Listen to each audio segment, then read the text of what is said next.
But Actually, not sure. but I still think that we're talking about the difference between the original decision that women had the right to vote, and then you're talking about like a modern day fix to women being like drafted and everything.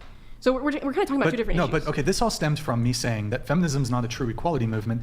It only seeks to secure privileges and preferential treatment for women. So do you think that rights come with responsibilities and duties? Absolutely. Okay, women were able to secure a right without a corresponding duty.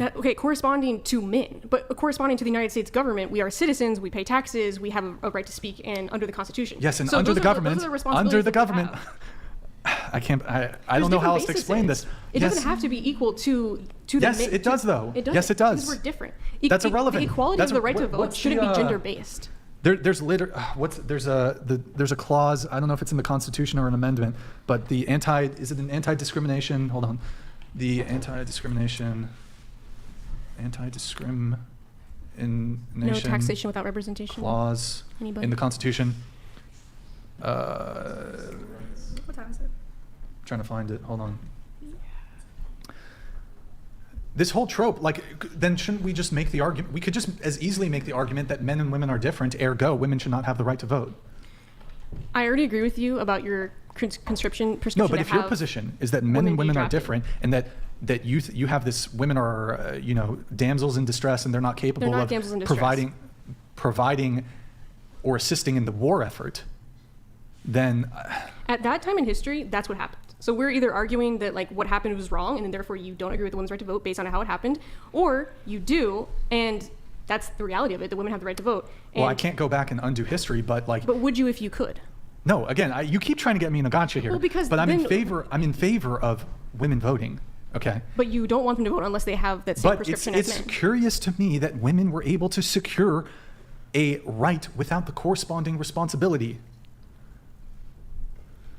It could be curious, but that's just what happened. And I think there's still good reasons to have a right to vote, even if you're not part of that. But I pay taxes. I want to be able to vote on how high those taxes are. There's other reasons that you have responsibilities as a citizen to have the right to vote than just that. So are men second-class citizens? No, they're not. Well, they absolutely are under this current setup. They have a different conscription than we do right now. But there is no corresponding government force there's no civil service for women. There is nothing enforced by the government on women that corresponds to males' duty to register with the selective service and be subject to military conscription. Right, which is why I agreed with your suggestion to do that. Otherwise, we could also just get rid of it entirely. Obviously, that's just a pacifist view. But you offered this up in rebuttal to me saying that feminism has never been about equality. It's been about women's advocacy and securing benefits for women. Would you agree that women being able to get the right to vote is a benefit? I think it's a responsibility. It's a right. It can benefit you or it can't benefit you. It's not necessarily directly a benefit. Okay, so am I wrong to state that women were able to secure the vote without the corresponding responsibility of being subject to military conscription? The way that men did, that's a historical fact. So regardless of whether men and women are different, which I agree with you, we are, you're offering that up in rebuttal to my statement that feminists attempt to secure rights for women without any corresponding responsibility. That's one example. If you want, we could talk about other things besides voting. We spent all this time on voting. Do you have any other examples of things that women are trying to fight for? I'm trying to think if there's anything else. Well, I gave you the National Organization of Women example. Feminist organizations will frequently fight when it comes to the family court system. They'll fight for presumed 50-50 custody, for example. Yeah, I don't necessarily agree or disagree with that. I mean, I haven't really looked into that as much, but I don't think that one feminist organization of our modern day is representative of a true feminist movement. Okay, but again, I said that my view of feminism is not an equality movement because it's always about securing benefits for women. What do you think is the current modern feminist view? Is that the same thing? You don't think that? Yes, because here's why. What would be equality?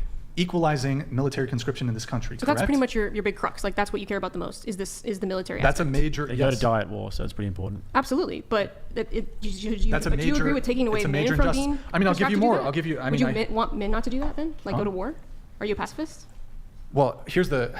Because of course I agree that it's a war is bad, but I recognize that no, you can never get rid of the draft because conceivably there could be some scenario on the world stage, some military conflict that would require a draft to occur. So no, and it's not even politically tenable to ever get rid of the draft. Frankly, it will never happen. So we must equalize the draft in the name of equality.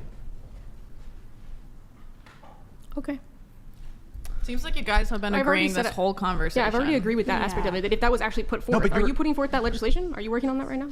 Because I would, maybe I I'm would a be. podcaster. I I'm know, not but you're involved very in politics. passionate. I'm saying maybe you should. I advocate. Maybe I you should. frequently advocate for men, but the point I was trying to make is that feminism is not an equality movement because It should One be. sextillion, 111 sextillion, 111 quintillion, 111 quadrillion, 111 trillion, 111 billion, 111 million, 111,111 donated $100. My helicopter goes at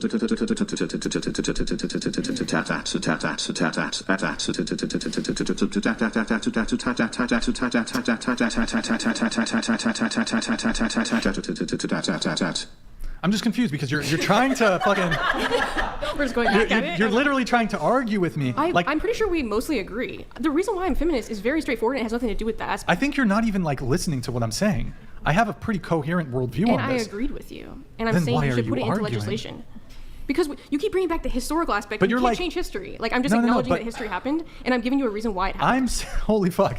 I am saying that feminism has never been an equality movement because if fighting for an equality could conceivably come at the detriment of women, aka being subject to military conscription, feminists will not push for said equality. They will not fight for said equality if the equality does not benefit women.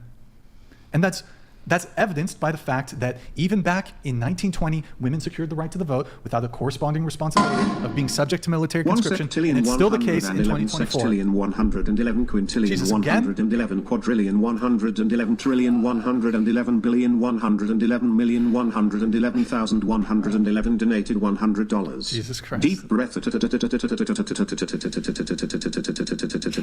I'll move on. I'm going to read some chats.